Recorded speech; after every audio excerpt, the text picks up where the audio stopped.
Okay, PlayStation, I see you releasing the biggest flop in gaming history and then just 1 week later releasing what looks to be Game of the Year. Talk about whiplash. I'm Ash Dixon and this is GINX News. The reviews have come flying in, and what do you know? Astrobot is a goddamn masterpiece. Eurogamer call it virtually flawless, while Video Games Chronicle have said it's the best platformer in a decade, which... wait a second, I just gotta check something. Okay, never mind. I'll let you off. For real though, I've only had a chance to play a slither of Astrobot because I had to write this show.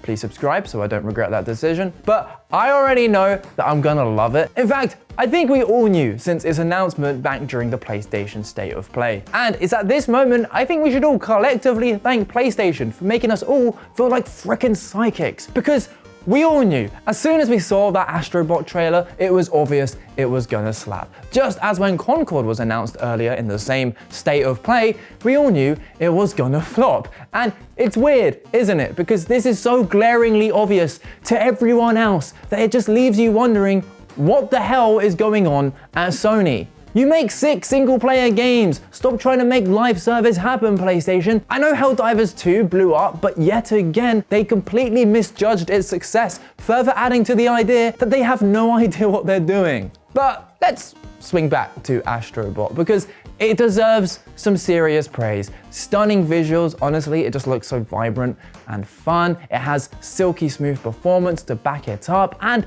it just has super creative mechanics. Admittedly, when I first saw gameplay, I was a little skeptical that it would be a little too close to 3D Mario games. I mean, fiery rings to jump over, funky power-ups, a big old octopus boss, the Triforce, Link, a Deku Tree, the Iron Giant. What are you doing, Sony? Those are all Nintendo things. But I'll hold my hands up. I was wrong, because Astrobot stands on its own 2 cybernetic glowing feet. I mean, just look at these physics. You know that's a good time. Plus, I'd like to see the Switch try and run that. It would catch more heat than Linkin Park and their new Scientologist singer. Now, I'm not throwing shade at Nintendo. Anyone who knows me knows that I'm a sucker for a Nintendo game. But it's super healthy and refreshing that they finally got some serious competition, at least when it comes to console platformers. Back in the day, we had the iconic rivalry of Mario and Sonic, and that led to some incredible games. Sadly, while Mario blossomed in the transition to 3D, Sonic was all, "I don't feel so good, Mr. Stark." Decades later, Sega are slowly